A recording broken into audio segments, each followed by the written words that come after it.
10ই March 2024 আমেরিকার তরফ থেকে বিরাট বড় একটা খোলাসা করে যে আগামী 10 থেকে 15 বছরের মধ্যেই চীনের তরফ থেকে একটা দুটো নয়, মোট 6টা এয়ারক্রাফট ক্যারিয়ারকে অপারেট করবে, যার মেন টার্গেটই হলো ভারত আর আমেরিকাকে কাউন্টার করা। আর স্বাভাবিকভাবেই এটা ভারতের জন্য বিরাট বড় একটা থ্রেট, কারণ যদি মনে করেন চীন এই 6টা এয়ারক্রাফট ক্যারিয়ার তৈরি করে ফেলে, তাহলে খুব সহজেই চীনের একটা বা দুটো ক্যারিয়ারের ব্যাটেল গ্রুপ সোজাসুজি ভারত মহাসাগরে ডিপ্লয় থাকবে। অথবা এমনটাও হতে পারে যে পাকিস্তানের গোয়াদারে যে নতুন পোর্ট তৈরি হয়েছে, সেখানেই হয়তো চাইনিজ নৌবাহিনীর একটা এয়ারক্রাফট ক্যারিয়ার পার্মানেন্ট বেস তৈরি করা হলো।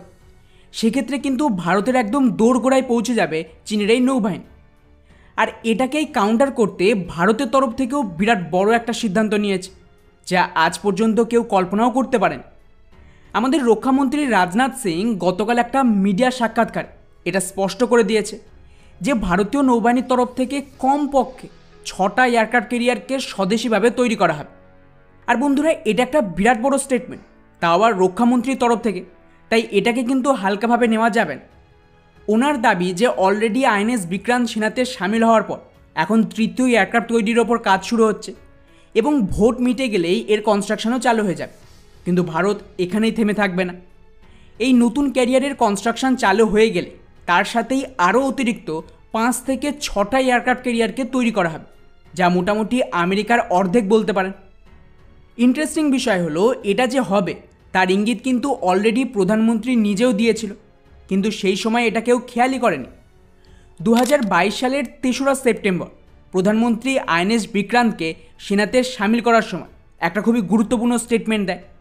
আর এই পুরো স্টেটমেন্টে আপনি কয়েকটা নাম পাবেন: বিক্রান্ত, বিশাল, বিরাট, বিহঙ্গম, বিশিষ্ট এবং বিশেষ। আর দাবি করা হচ্ছে যে ওই স্টেটমেন্টে অ্যাকচুয়ালি আমাদের ভবিষ্যৎ এই 6টা এয়ারক্রাফট ক্যারিয়ারের নাম ঘোষণা করা হয়েছিল, যেটা আজ আমাদের রক্ষামন্ত্রীর স্টেটমেন্ট থেকে পুরোপুরি ক্লিয়ার হয়ে গেল যে ভারত অ্যাকচুয়ালি কী প্ল্যান করছে। যাই হোক, এবার এখানে প্রশ্ন দাঁড়াচ্ছে যে ভারতের তো প্রয়োজন 3টে ক্যারিয়ার, তাহলে 6টা ক্যারিয়ার তৈরির জন্য ভারত সরকার এত বেশি জোর দিচ্ছে কেন? তো বন্ধুরা, এর পেছনে বিরাট বড় একটা জিওপলিটিক্যাল গেম রয়েছে। আমি কিন্তু অলরেডি আপনাদের একাধিক ভিডিওতে বলেছি যে এই মুহূর্তে গ্লোবাল ইকোনমিক রিসেট শুরু হতে চলেছে, যার ফলস্বরূপ আমেরিকা থেকে শুরু করে ইউরোপের ইকোনমিক ক্রাইসিস অ্যাকচুয়ালি ওদের ইকোনমিকে কোল্যাপস করতে শুরু করবে। আর আগামী 3 থেকে 4 বছরে এই ব্রিক্স দেশগুলোর ডলারাইজেশনকে সম্পূর্ণ করে ফেললে আমেরিকার ক্ষমতাও শেষ। কেননা এত বছর ধরে ওরা কিন্তু কেবলমাত্র এই ডলারকে ছেপে গেছে, আর এই ডলারের দামেই গোটা বিশ্বে ডমিনেট করেছে। কিন্তু এখন এই ডলারের ভ্যালুই চলে গেলে পশ্চিমা দেশগুলোর হাতে কিন্তু খুব একটা ক্ষমতা থাকবে না। আর ইন্টারেস্টিং বিষয়, ডলারাইজেশনের সাথে সাথে আমেরিকার পক্ষে গোটা বিশ্বে নিজেদের এতগুলো নেভাল বেসকে চালু রাখা বা 11টা এয়ারক্রাফট ক্যারিয়ারের ব্যাটেল গ্রুপকে অপারেট করার ফান্ডিং আসবে কোথা থেকে? আর এমনটা হলে খুব সম্ভবত ধীরে ধীরে আগামী কিছু বছরে আমেরিকা যত দুর্বল হবে, ওদের নৌবাহিনী ভারত মহাসাগর থেকে সরতে শুরু করে দেবে এবং এই গ্যাপকেই পূরণ করতে হবে ভারতীয় নৌবাহিনীকে, যার কাজ কিন্তু অলরেডি শুরু হয়ে গেছে। গত 6 মাসে খেয়াল করেন, এখানে যতগুলো জাহাজে অ্যাটাক হয়েছে তাকে উদ্ধার করা, পুরো ভারত মহাসাগর বঙ্গোপসাগরের সুরক্ষা দেওয়া, এই সবটাই কিন্তু ভারতীয় নৌবাহিনী একাই করেছে। আর এটা তো কেবলই ট্রায়াল।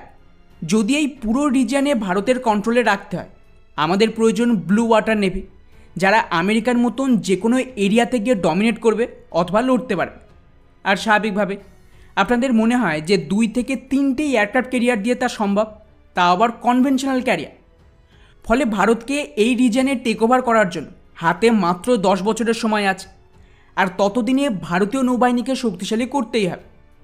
আর খুব সম্ভবত এই উদ্দেশ্যেই ভারত সরকার নৌবাহিনীর জন্য মোটামুটি 6 থেকে 7টা ক্যারিয়ারের এই ব্যাটেল গ্রুপকে তৈরি করবে, যার মধ্যে 3টে ভারতের নিজস্ব সুরক্ষার জন্য, আর বাকিগুলো ভারত মহাসাগর থেকে শুরু করে সাউথ চায়না সিতে ডিপ্লয় হবে ভারতের ক্ষমতা প্রদর্শন এবং ইনফ্লুয়েন্স তৈরির জন্য।